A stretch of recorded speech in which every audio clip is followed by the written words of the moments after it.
Hey guys, welcome back to my channel. मैं हूं अंजलि और आज हम बात करेंगे प्रिडिक्शन के बारे में। रेडियो न्यूक्लियाइड्स के हम जो प्रिडिक्शन करते हैं वो कैसे करते हैं। ठीक है, इससे पहले की सीरीज़ में हमने रेडियो न्यूक्लियाइड्स के बेसिक्स टॉपिक सारे डिस्कस कर लिए हैं। ठीक है, अब हमारा जो इस पार्ट का कंटेंट है वो देखिए, radioactive produce radionuclides, reactor का principle, accelerator produce radionuclides जिसमें हम साइक्लोट्रॉन के बारे में डिस्कस करेंगे, और रेडियो न्यूक्लियाइड जनरेटर जिसमें हम ज़्यादातर टेक्नीशियम 99 का देखेंगे। ठीक है, तो देखिए एक बार रिवीजन कर लीजिए। रेडियो न्यूक्लियाइड क्या होता है? अनस्टेबल या रेडियो एक्टिव फॉर्म होती है एलिमेंट की, जो डिके से क्या होता है, आपका पार्टिकल या रेडिएशन एमिट करती है और अपने आप को स्टेबल कर लेती है। रेडियो एक्टिव डिके का आपका अल्फा डिके हो सकता है, गामा डिके हो सकता है, बीटा डिके भी दिखा रखा है। बीटा डिके में आपका इलेक्ट्रॉन रिलीज होता है या पॉजिट्रॉन। अगर पॉजिटिव इलेक्ट्रॉन जिसे हम बोलते हैं पॉजिटिव, अगर दो तरीके के होते हैं ना, नेगेटिव और पॉजिटिव, तो बीटा डिके में आप मान के चलिए आपका इलेक्ट्रॉन रिलीज होता है। ठीक है, अल्फा डिके में आपका हीलियम का न्यूक्लियस और गामा डिके में आपका वेव्स। ठीक है, तो आपको ब्रेक डाउन होता है इसमें और रिलीज होती है आपकी एनर्जी। ठीक है, फिर नेक्स्ट आपका रेडियो न्यूक्लियस आपके नेचुरल भी हो सकते हैं और मैन मेड भी हो सकते हैं। तो रेडियो जो न्यूक्लियस हैं वो जो नेचुरल हैं वो आपका देखिए CD113, PV210, K40, uranium 238 and RB87। ठीक है, फिर उसके बाद रेडियो न्यूक्लियस जो मैन मेड हैं, मैन मेड न्यूक्लियाइड में सबसे ज़्यादा जो आपका डिस्कशन होता है और आपका सबसे ज़्यादा यूज़फुल आपका ये है टेक्नीशियम 99। ठीक है, या फिर आपका आयोडीन 129। ठीक है, और इसके अलावा आपका AM241 है, SR90 है, CS137 है, कोबाल्ट 60 है, ये भी यूज़फुल है आपका। ठीक है, तो कॉमनली यूज रेडियो न्यूक्लियाइड्स आपके इस तरीके से हैं। देखिए, डायग्नोस्टिक में आप यूज़ करते हैं टेक्नीशियम 99 का। ठीक है, प्राइमरी आपका जो रेडियो थेरेपेटिक रेडियो न्यूक्लियाइड है वो आपका है आयोडीन 131, और आपका जो पॉजिट्रॉन एमिशन टोमोग्राफी में आप फ्लोरीन 18 का यूज़ करते हैं। ठीक है, जिसको हम FDG बोलते हैं। ठीक है, फ्लोरीन 18 लेबल डीऑक्सी ग्लूकोज। ठीक है, ऐसे करके बोलते हैं। फिर उसके बाद हमारा रेडियो न्यूक्लियस का कहाँ कहाँ यूज़ है आपका देखिए, आपका बायोलॉजी में यूज़ है, मेडिसिन में, फूड प्रोडक्शन में, इंडस्ट्रीज़ में, बायोकेमिस्ट्री, हर जगह आपका यूज़ है। ठीक है, फिर उसके बाद हम इनके प्रोडक्शन के बारे में बात कर लेते हैं। तो 3 मेथड से आप रेडियो न्यूक्लियस को प्रोडक्शन करते हैं। देखिए, सबसे पहला है आपका साइक्लोट्रॉन, फिर जिसे हम पार्टिकल एक्सेलरेशन भी बोलते हैं मेथड, एंड ऑल्सो फिर उसके बाद है आपका न्यूक्लियर रिएक्टर, फिर उसके बाद है आपका जनरेटर। ठीक है, ये आपका थर्ड मेथड है। ठीक है, देखिए साइक्लोट्रॉन आपका जो ये काफ़ी पुरानी इमेज है। ठीक है, आपका साइक्लोट्रॉन इस तरीके से, और फिर आपका ये इलेक्ट्रिक फील्ड को शो कर रहा है, ये आपका मैग्नेटिक फील्ड लाइंस को शो कर रहा है। तो और ये इस तरीके से आप देख सकते हैं कि किस तरीके से काम हो रहा है इसमें साइक्लोट्रॉन में, और किस तरीके से, अब आप समझ गए होंगे किस तरीके से पार्टिकल एक्सरेट होता है, ऐसे ऐसे ऐसे ऐसे ऐसे। तो वो आपका क्या होता है कि ये जो डी होते हैं ना, डी, इनकी पोलैरिटी बदल बदल के पार्टिकल को एक्सेलरेट कराया जाता है। ठीक है, अगर ये पॉजिटिव है और ये नेगेटिव है एक टाइम पे, तो एक टाइम पे ये नेगेटिव पॉजिटिव कर दिया, तो ये ऐसे मूव किया, फिर ये ऐसे मूव किया, फिर ये ऐसे मूव किया, फिर तो ये इस तरीके से गोल गोल एक्सेलरेट हम पार्टिकल को कराते हैं। ठीक है, प्रोटॉन प्रोड्यूस रेडियो न्यूक्लियस कौन कौन से हैं हमारे। ठीक है, देखिए अब इसमें क्या है, radionucleus can be produce in a cyclotron और अदर, एक मिनट मैं आपको पॉइंटर से बताती हूँ। ठीक है, स्पेसिफिक, ताकि हमारी स्क्रीन भी मूव ना करे। देखिए, इसमें दे रखा है radionucleus can be produce in cyclotron और other particle accelerator by accelerating heavy charge particle to bombard stable nuclei. ठीक है, इसके एग्जांपल मतलब आप जो साइक्लोट्रॉन से प्रोड्यूस करते हैं या आप किसी भी पार्टिकल एक्सेलरेटर से हैवी जो चार्ज पार्टिकल होते हैं, ठीक है, जैसे आपका अल्फ़ा है, ठीक है, तो उसको हम स्टेबल न्यूक्लियस से बॉम्बार्ड कराते हैं। ठीक है, ये भी देखिए साइक्लोट्रॉन का ही डायग्राम है। ठीक है, तो आपके साइक्लोट्रॉन प्रोड्यूस रेडियो न्यूक्लियाइड्स कौन से हैं देखिए, आपका 18F है, 67Ga है, 123I, 57C एंड 201TL। ठीक है, तो अब आप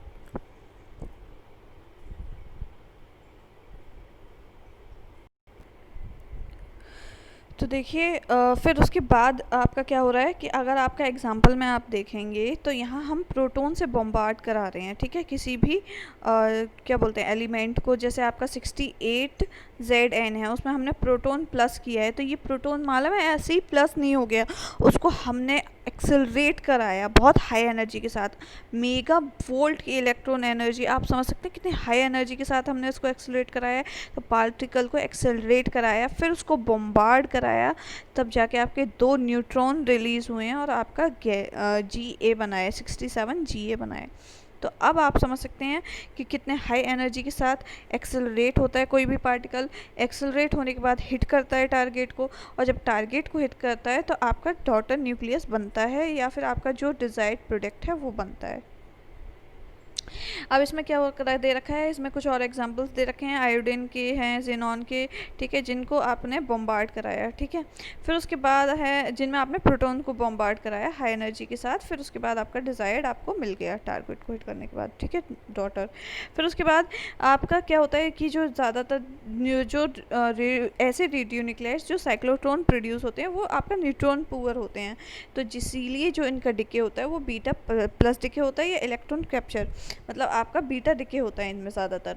अब आप अगर देखेंगे कि आपका जो साइक्लोट्रॉन है वो किस तरीके से काम करता है, अब मैं आपको बताती हूँ कि किस तरीके से काम करता है, ठीक है। देखिए जो आपका इसमें पहले आप थ्योरी देख लीजिए। Cyclotron is a circular accelerator with semicircular electrodes called dees और बिकॉज ऑफ देयर शेप्स, ठीक है। तो देखिए ये जो डी होती हैं ना, डी, तो ये होती हैं आपकी सेमी सर्कुलर इलेक्ट्रोड्स, ठीक है। तो आपके इस तरीके से अरेंज हैं डी शेप में, तो इसलिए हम इनको डीज बोलते हैं, ठीक है, इनकी शेप्स की वजह से, ठीक है। पहला पॉइंट आपको क्लियर हुआ। फिर हम धीरे धीरे देखेंगे। फिर इसके बाद इसमें दे रखा है आयन सोर्स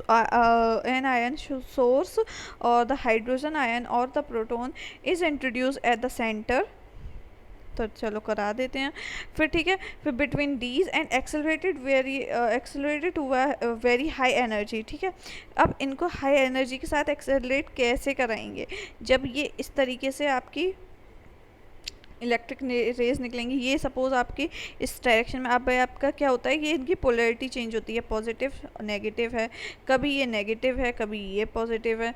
तो इस तरीके से अगर आपका सपोज यहाँ मूव किया, फिर पोलैरिटी चेंज कर दी, फिर ये यहाँ मूव किया, फिर पोलैरिटी चेंज कर दी, तो ये इस तरीके से राउंड राउंड राउंड पोलैरिटी के साथ मूव करता, हाई एनर्जी के साथ मूव करेगा।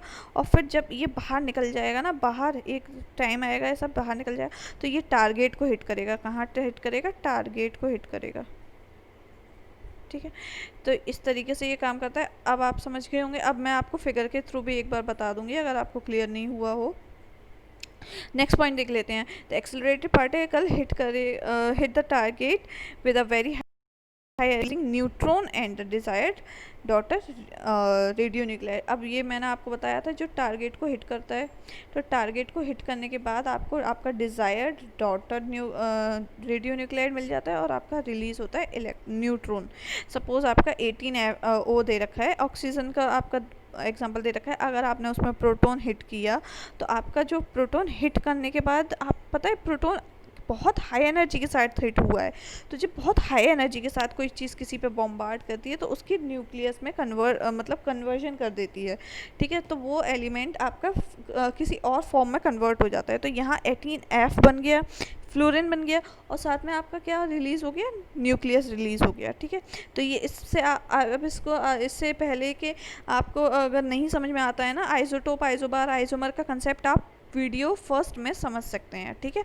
अगर आप चाहें, अगर सिर्फ पर्टिकुलर एटॉमिक मॉडल नहीं समझना चाहते तो उसमें क्या है, आप स्किप भी कर सकते हैं वो पार्ट, और आधी वीडियो आप आइसोटोप, आइसोमर जो वाला कंटेंट है ना, सिर्फ उसको भी देख सकते हैं, ठीक है। फिर हम बात कर लेते हैं साइक्लोट्रॉन की। तो साइक्लोट्रॉन प्रोड्यूस रेडियो न्यूक्लियाइड्स, ठीक है। इसमें अब आपका एडिशनल पॉइंट बता रखा है, as cyclotron produce radionuclides are very expensive, they are smaller specified hospital based cyclotron to produce clinically use radionuclides such as 18F for the PET. आपको पता है पेट की प्रोसीजर की भी वीडियो मैंने आपके लिए बना रखी है, स्पेक्ट की भी बना रखी है, आप मेरे चैनल पर विजिट कर सकते हैं। तो 18F आपको उसमें मैंने बताया था हम यूज़ करते हैं, ठीक है, FDG बोलते हैं उसको। तो उसमें जो 18F यूज़ होता है वो आपके ये क्या होते हैं, रेडियो न्यूक्लियाइड्स बहुत एक्सपेंसिव आते हैं और इनकी हाफ लाइफ क्या होती है, बहुत कम होती है, 6 आवर्स के समथिंग ऐसे। तो ऐसे क्या होता है, जैसे टेक्नीशियम 99 है, टेक्नीशियम 99 की 6 आवर्स होती है। तो इस कंडीशन में आपको अपने रेडियो न्यूक्लियाइड्स खुद बनाने हैं, तो हॉस्पिटल बेस्ड साइक्लोट्रॉन भी अवेलेबल होते हैं। तो जो ऐसे सेंटर होते हैं उनके खुद के साइक्लोट्रॉन वहाँ पे अवेलेबल होते हैं और वहीं पे प्रोडक्शन होता है। अब सपोज़ आप यहाँ देखिए 11, अब आप इससे आइडिया लगा सकते हैं 11C है, अब इसकी हाफ लाइफ 20 मिनट्स है। अब आप जब तक इसको सेंटर पे लेके आएंगे तब तक तो ये आधा डिके हो चुका होगा। तो इसलिए आपको उसको ऑन द स्पॉट आपको प्रोसीजर से पहले क्या करना होता है, प्रोड्यूस करना होता है। ये इस तरीके से प्रोड्यूस होते हैं, ठीक है। और इनमें हाई एनर्जी एक्सेलरेशन के साथ प्रोड्यूस होते हैं। साइक्लोट्रॉन प्रोड्यूस है, इसीलिए साइक्लोट्रॉन प्रोड्यूस रेडियो न्यूक्लियस बोले जाते हैं। और इनकी हाफ लाइफ ज़्यादातर देखो आप कम ही मिलेगी। देखिए 13N है तो 9 मिनट्स का हाफ लाइफ है, 15O है तो 2 मिनट्स का हाफ लाइफ है, ठीक है। 18F है तो 109 का हाफ लाइफ है, ठीक है। 69GA है 78 आवर्स का है, इसमें तब भी ज़्यादा है, लेकिन ज़्यादातर शॉर्ट होते हैं। साइक्लोट्रॉन आपके अपने हॉस्पिटल में जो ऐसे सेंटर होते हैं उनमें होते ही हैं उसका सेटअप, ठीक है। फिर उसके बाद 111 IN का दे रखा है और भी एग्जांपल्स दे रखे हैं, तो आप यहाँ पे देख सकते हैं, ठीक है। अब ये जो एग्जांपल है वो आवर्स में है, लेकिन इतने भी ज़्यादा नहीं हैं, ठीक है। कुछ रेडियो आइसोटोप्स ऐसे होते हैं कि उनके मिलियंस ऑफ ईयर्स तक होते हैं या फिर बहुत थाउजेंड्स ऑफ ईयर्स तक होते हैं, लेकिन इनमें ऐसा नहीं होता है। इन्हें हम ऑन द स्पॉट प्रोड्यूस करते हैं, ठीक है। और ये हम क्या डायग्नोस्टिक के लिए प्रोड्यूस कर रहे हैं, ठीक है। नेक्स्ट हम बात कर लेते हैं साइक्लोट्रॉन। आपका देखिए यहाँ प्रोटॉन आप मतलब या हिट करा रहे हैं या न्यूट्रॉन आप हिट करा रहे हैं, तो ये बता रखा है, ठीक है, इस एग्जांपल में। और ये आपको फिगर दे रखा है, मतलब आपका कैसा दिखता है, तो ये आपको इसमें ये समझा रखा है, तो ठीक है। फिर उसके बाद हम न्यूक्लियर पावर रिएक्टर के बाद ये वीडियो बहुत लंबा हो जाएगा, तो पार्ट सेकंड में डिस्कस करते हैं, मतलब इसके नेक्स्ट पार्ट में डिस्कस करते हैं हम बाकी प्रोडक्शन मेथड्स के बारे में, ठीक है। और देखेंगे रिएक्टर का प्रिंसिपल और बाकी सब चीज़ें, ठीक है। तो please connected, and if you find this video was informative, please like the video and subscribe my channel. Please do support. Okay, so thanks a lot and bye bye. Thank you so much for visiting my channel. Thanks.